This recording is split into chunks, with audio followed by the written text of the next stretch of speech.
Behind the biblical grandeur of Hollywood's most ambitious religious epic lay production chaos that rivaled the plagues of Egypt, from snowstorms burying desert sets to cinematographers dying mid-shoot, celebrity contracts expiring before scenes wrapped, and John Wayne's hilariously misinterpreted direction to show awe. Here are the 15 weird facts you didn't know about the greatest story ever told. Fact 1. The poet's $1 million scene. When director George Stevens decided to tackle the life of Jesus Christ in 1965's The Greatest Story Ever Told, he knew he needed the very best writers Hollywood could offer. What he probably didn't expect was to hire one of America's most celebrated poets for his first and only attempt at screenwriting. Carl Sandburg, the 82-year-old Pulitzer Prize winner, famous for poems like Chicago, and his massive biography of Abraham Lincoln, was brought onto the project in June 1960 as what the credits would eventually call his creative association. Sandburg wasn't just any poet stepping into Hollywood territory. He had won 3 Pulitzer Prizes during his career, 2 for poetry and 1 for his definitive biography of Lincoln, and was considered one of the most important American voices of his generation. For a man who had spent decades capturing the American spirit in verse, working on a biblical epic represented completely uncharted creative waters. The collaboration lasted far longer than anyone anticipated. Sandburg worked on the screenplay for more than 2 years, laboring alongside other writers to translate the story of Christ into cinematic dialogue. The production spent over $1 million before even shooting a single frame of film, and a significant portion of that budget went toward the extensive writing process that included Sandburg's contributions. However, when the final 4-hour and 20-minute epic reached theaters, virtually none of Sandburg's work remained visible on screen. According to reports from the production, only a single scene of dialogue that the famous poet had written actually made it into the finished film. The specific scene was reportedly a brief conversation between Judas Iscariot and Mary Magdalene, discussing her use of expensive perfume to anoint Jesus. Despite the limited use of his material, Sandburg received screen credit for his creative association with the film, marking his one and only venture into Hollywood screenwriting before his death in 1967. Fact 2.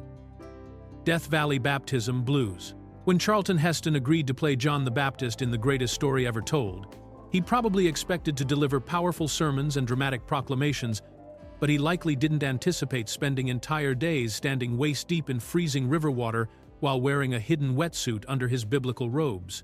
The baptism scenes between John the Baptist and Jesus were filmed at a location called the Crossing of the Fathers along the Colorado River in Glen Canyon, where Arizona, Colorado, Utah, and New Mexico meet. Director George Stevens had chosen this remote location because he wanted the grandeur of the American Southwest to serve as a backdrop for Christ's story, feeling that the actual Jordan River in the Middle East wasn't dramatic enough for his epic vision. However, filming took place during the winter months of 1962 and 1963, when the Colorado River was absolutely frigid, creating miserable conditions for any actor who had to spend time in the water. Heston, who was no stranger to physically demanding roles, found himself standing in the icy river for hours at a time while cameras captured the sacred baptism ritual from multiple angles.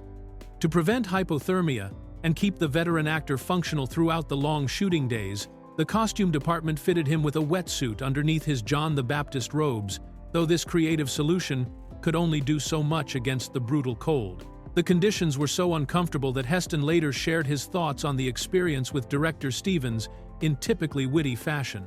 According to reports from the production, the actor told Stevens, "If the River Jordan had been as cold as the Colorado, Christianity would never have gotten off the ground." This comment perfectly captured both Heston's dry sense of humor and the genuinely challenging conditions that the cast and crew faced while trying to bring this biblical epic to life in the unforgiving landscape of the American Southwest. Fact 3. Arizona's Biblical Blizzard.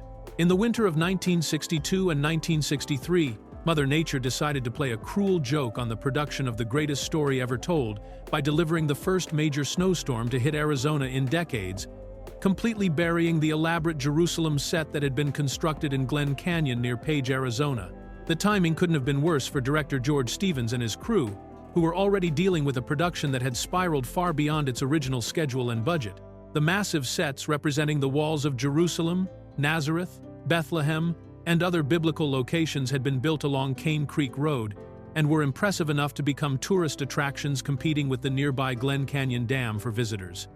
When the unexpected blizzard struck, it buried these carefully constructed sets under feet of snow, creating a surreal scene of biblical architecture disappearing beneath a white blanket in the middle of the Arizona desert. Rather than shut down production and wait for spring, Stevens made the extraordinary decision to wage war against the weather. He grabbed a shovel and ordered every single person on the massive production to follow his lead, mobilizing hundreds of cast and crew members in an all-out assault on the snow. The army of Hollywood workers attacked the drifts with every tool they could find, including wheelbarrows, regular shovels, bulldozers, and even butane flamethrowers to melt the snow off the biblical sets. The sight of Stevens himself shoveling snow provided a perfect photo opportunity for the press, but according to crew members, once the cameras captured their shots, the director promptly disappeared into his warm office, leaving the rest of the crew to continue the backbreaking work for the next 4 hours. Their efforts proved futile when an even fiercer blizzard hit shortly after they had cleared everything, dumping even more snow on the sets and forcing the production to eventually abandon Arizona and move to Hollywood studios to complete filming. Fact 4. The vanishing movie sets. Deep beneath the waters of Lake Powell in Utah and Arizona lie some of the most elaborate movie sets ever constructed, including the towering walls of Jerusalem, the humble structures of Bethlehem, and the tomb of Lazarus from The Greatest Story Ever Told, all resting 400 feet underwater, where no human eye will ever see them again. These massive biblical sets represent one of the most unusual casualties in Hollywood history, lost not to demolition or decay, but to the rising waters of a man-made lake. Director George Stevens chose Glen Canyon as his filming location specifically because he wanted dramatic landscapes that would rival the grandeur of the actual Holy Land, and the construction crews built incredibly detailed sets along Cane Creek Road and throughout the canyon floor. The Walls of Jerusalem set was particularly impressive, featuring towering stone walls, cobbled courtyards, and sprawling tent cities that stretched into the distance, creating a convincing ancient metropolis in the middle of the American Southwest. The production was literally racing against time because Glen Canyon Dam was nearing completion, and everyone knew that once the dam was finished, the Colorado River would begin filling the canyon to create Lake Powell. Stevens and his crew were shooting against the clock, trying to capture all their scenes before the waters started rising and claimed their elaborate biblical world forever. When filming wrapped in late 1963, the sets were simply abandoned in place, and within months the dam was completed and Lake Powell began to fill. The baptism scene location, known as the Crossing of the Fathers, is now submerged beneath an area called Padre Bay, while the Jerusalem sets and other biblical structures lie on the lake floor, creating an underwater ghost town that serves as a permanent monument to one of Hollywood's most ambitious and troubled productions. Today, boaters on Lake Powell are unknowingly floating hundreds of feet above these elaborate movie sets. Fact 5. John Wayne's misunderstood awe. One of the most famous behind-the-scenes stories from The Greatest Story Ever Told involves John Wayne's single line in the film and a supposed misunderstanding that has become Hollywood legend, though the story's truth remains questionable even decades later. Wayne played a Roman centurion who appears only at the crucifixion scene, where he looks up at Jesus on the cross and delivers the biblical line, "Truly this man was the Son of God." According to the often-repeated tale, director George Stevens was a perfectionist who shot multiple takes of every scene, and Wayne's delivery of this crucial line wasn't meeting the director's expectations during the initial attempts. Stevens allegedly told the Duke that he needed to show more emotion in the line, specifically asking him to deliver it with a sense of overwhelming awe at witnessing the death of Christ. The story goes that Wayne nodded his understanding. Stevens called for another take, and when the cameras rolled, Wayne delivered the line as, "Awe, truly this man was the Son of God," adding his characteristic Western drawl to what was supposed to be a moment of religious reverence. This supposed misinterpretation of Stevens' direction to show awe has been told and retold countless times as an example of Wayne's distinctive personality clashing with the solemnity of the biblical epic. However, the story's authenticity has always been in doubt, and many film historians consider it to be apocryphal, meaning it's likely a fabricated anecdote that grew in the telling over the years.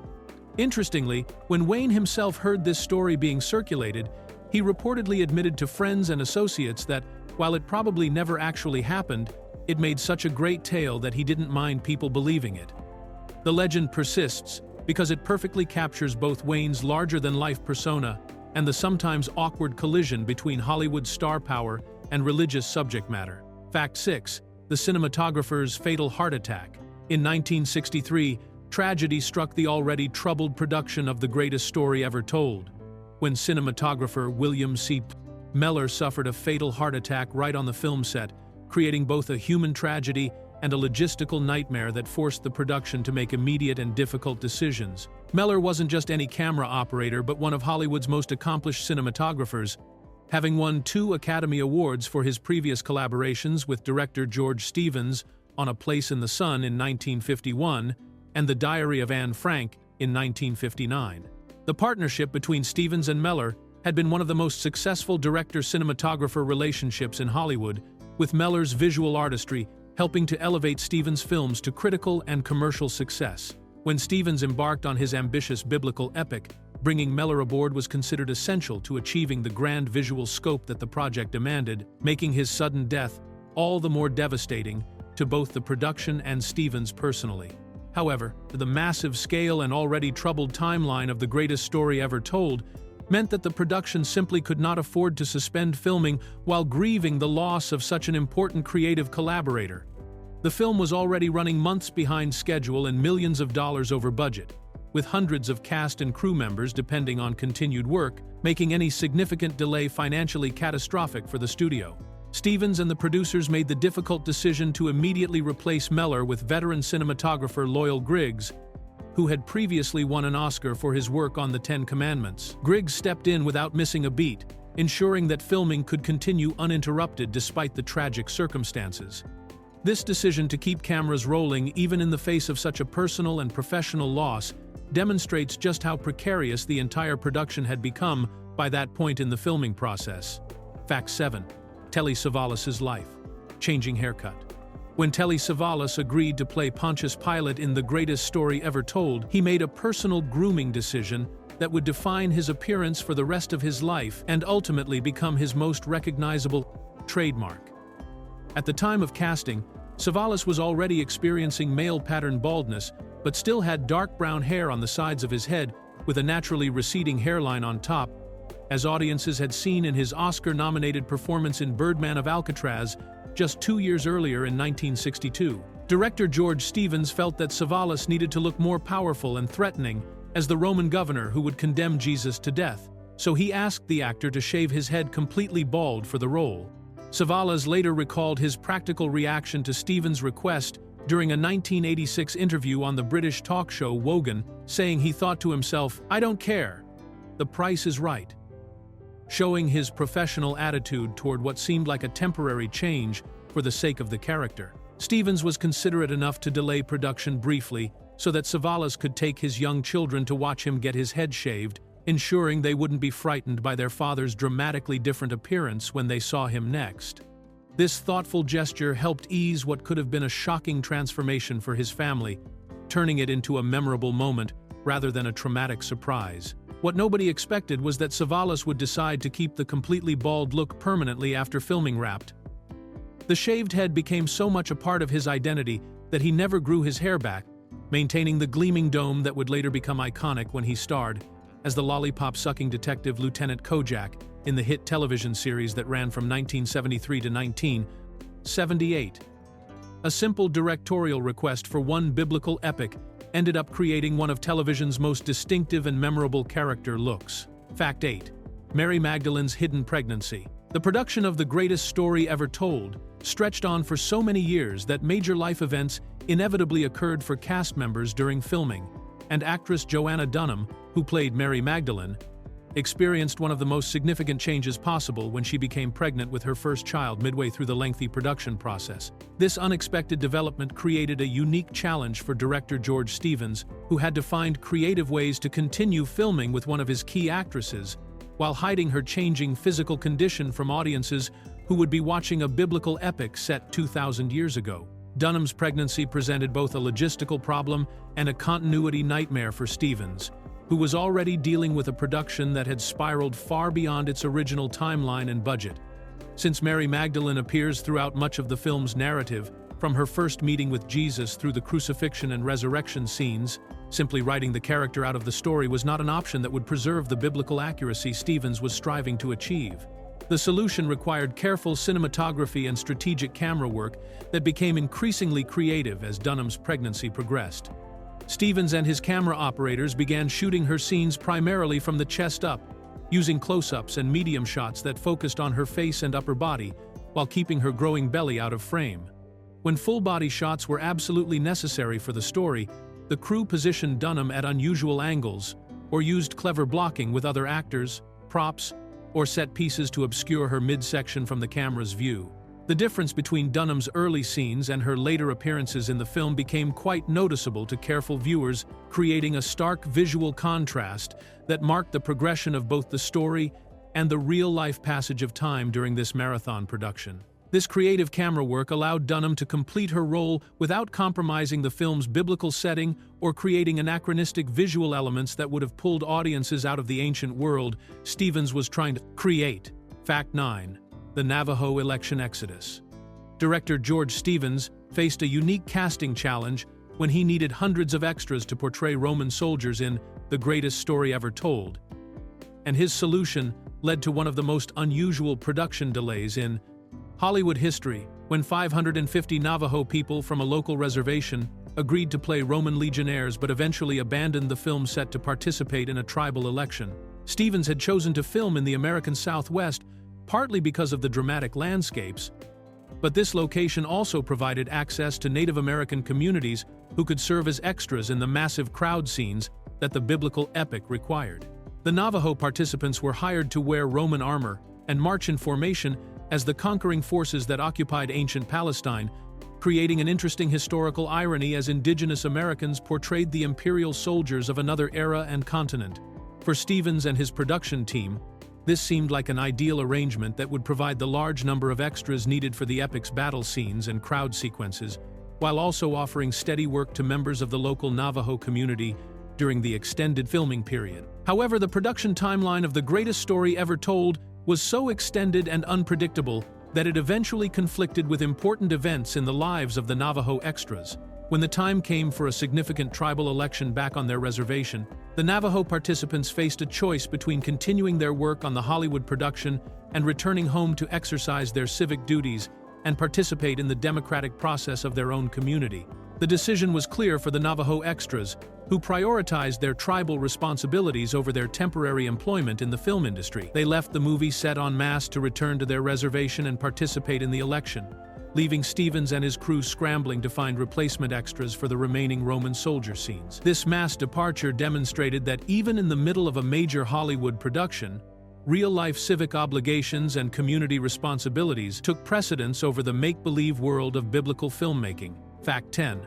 3 directors for 1 movie. The troubled production of The Greatest Story Ever Told became so overwhelming for director George Stevens that he eventually required assistance from 2 other acclaimed directors, creating the unusual situation of having 3 different filmmakers work on a single movie, though only Stevens received official credit for directing. The massive scope of the biblical epic, combined with the endless delays and budget overruns, had stretched Stevens beyond his capacity to handle every aspect of the production simultaneously, forcing him to seek help from colleagues in the industry. The most notable assistance came from David Lean, who was at the absolute peak of his career, having just completed Lawrence of Arabia in 1962 and preparing to begin work on Dr. Zhivago in 1965. Lean stepped in as a personal favor to Stevens and directed several interior scenes featuring veteran actors Claude Rains, who played King Herod, and Jose Ferrer, who portrayed Herod Antipas. These were crucial dramatic scenes that required careful handling of dialogue and character development, making Lean's expertise particularly valuable to the production. Stevens was reportedly bogged down with the massive outdoor location work in Nevada and Arizona, dealing with weather problems, equipment failures, and the logistical nightmares of coordinating hundreds of cast and crew members in remote desert locations. Having Lean handle some of the more intimate interior scenes allowed Stevens to focus his attention on the epic outdoor sequences that required his direct supervision and creative vision. Meanwhile, director Gene Negulesco took charge of filming the nativity scene, one of the most important and delicate sequences in the entire movie. Negulesco brought his own directorial sensibilities to this crucial moment in the Christian story, handling the birth of Jesus with the reverence and visual poetry that such a scene demanded. Despite these significant contributions from both Lean and Negulesco, neither director received official credit for their work, with Stevens maintaining sole directorial credit for the finished film. Fact 11. The Cinerama Camera Catastrophe. The Greatest Story Ever Told inadvertently made film history by becoming the final Hollywood production to abandon the original three-panel Cinerama process, marking the end of an era in widescreen cinematography after the production had already spent over 30 days filming with the complex and cumbersome camera system. The original Cinerama process used 3 synchronized cameras to capture an ultra-wide field of view that would later be projected on a curved screen using 3 separate projectors, creating an immersive experience that was supposed to make audiences feel like they were part of the action. Director George Stevens had initially chosen the 3-panel Cinerama system because he wanted the most spectacular visual presentation possible for his biblical epic, believing that the story of Jesus Christ deserved the grandest cinematic treatment available.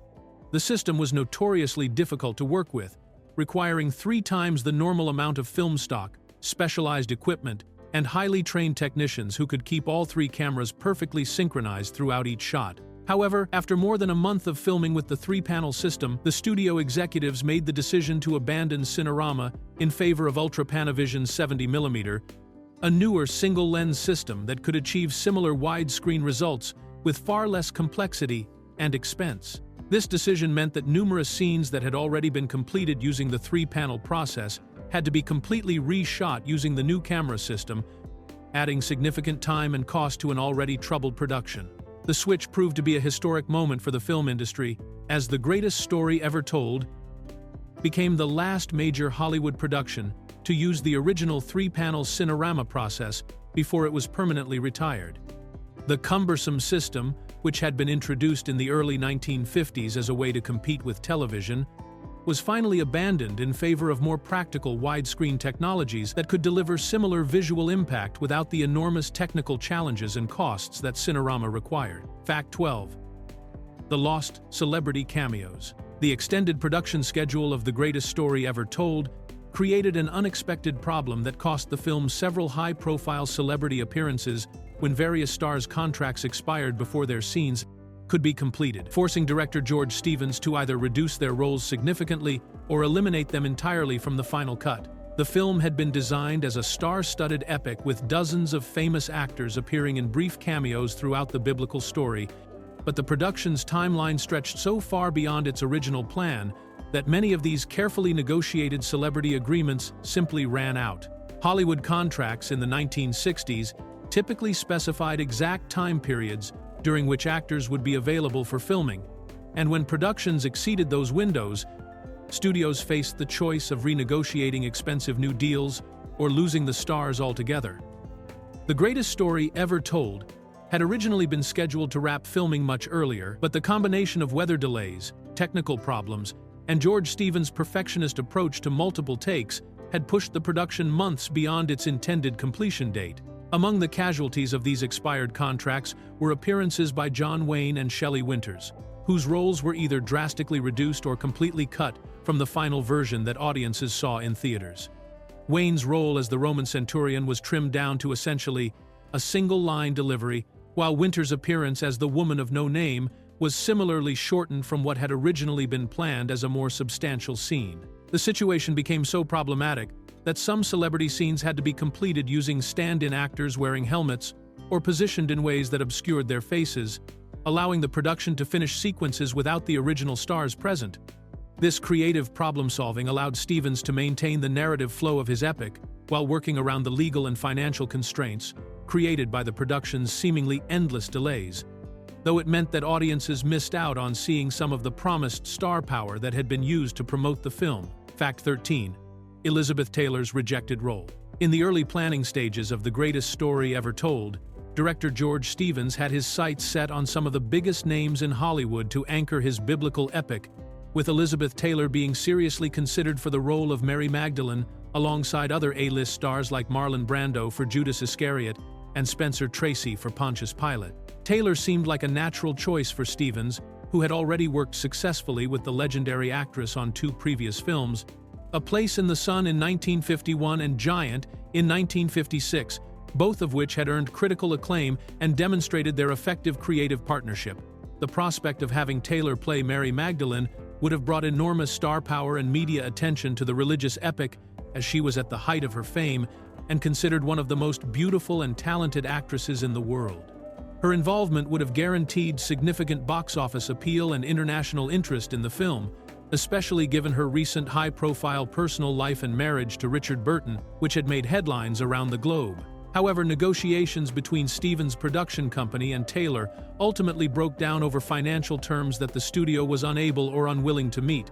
By March 1961, industry trade publications reported that Taylor had officially declined the role after Stevens' company could not satisfy her salary demands, which were reportedly among the highest in Hollywood at that time. The loss of Taylor as Mary Magdalene was a significant blow to the production's star power and marketing potential, forcing Stevens to look for alternative casting that would still bring credibility and audience appeal to the crucial role. The part eventually went to British actress Joanna Dunham, who was far less known to international audiences but proved capable in the role. Similarly, the plans to cast Brando and Tracy in major supporting roles also fell through during the early development process, leaving Stevens to build his ensemble cast with different but still notable performers. Fact 14.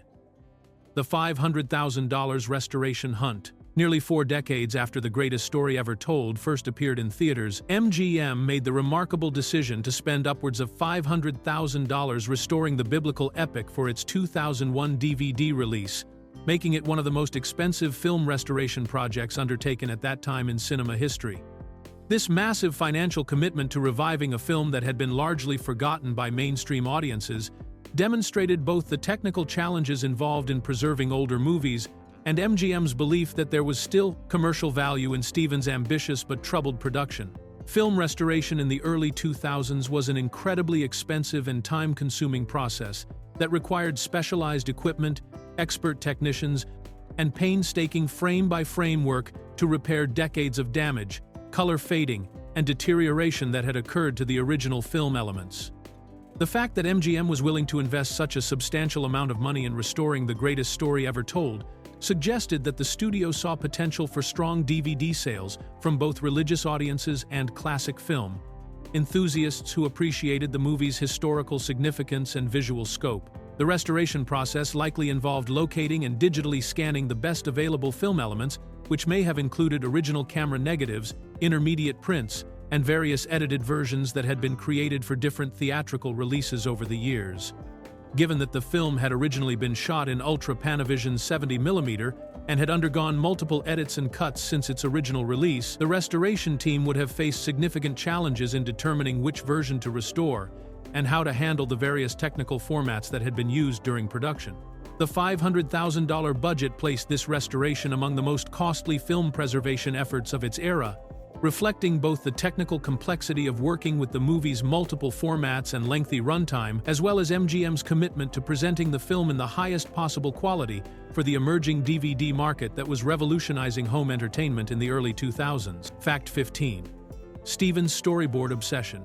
Director George Stevens took pre-production planning to an extraordinary and expensive extreme when he commissioned French artist André Girard to create 352 individual oil paintings of biblical scenes to serve as storyboards for The Greatest Story Ever Told, a level of artistic preparation that was virtually unheard of in Hollywood, and contributed significantly to the production spending over $1 million before cameras even began rolling. Most directors in the 1960s used simple pencil sketches or basic drawings to plan their shots, making Stevens' decision to hire a professional artist to create detailed oil paintings an unprecedented approach to film preparation. Storyboards are visual blueprints that directors use to plan camera angles, character positioning, and the overall look of each scene before filming begins, helping to save time and money during the actual production process.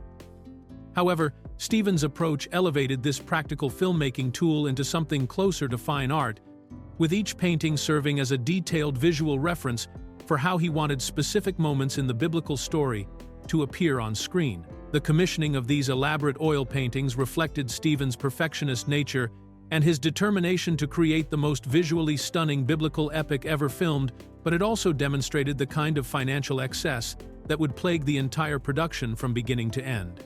While the paintings may have helped Stevens visualize his ambitious epic, they represented an enormous expense that most studios would have considered unnecessary and wasteful for what was essentially pre-production planning. André Girard's paintings covered every major scene and sequence that Stevens planned to include in his telling of the Christ story, from the Nativity through the crucifixion and resurrection, creating a comprehensive visual guide that was more detailed and expensive than anything Hollywood had seen before. This artistic approach to storyboarding became one of many examples of how Stevens' grand vision for the film led to cost overruns and budget excesses that would ultimately contribute to the production's troubled reputation in industry circles.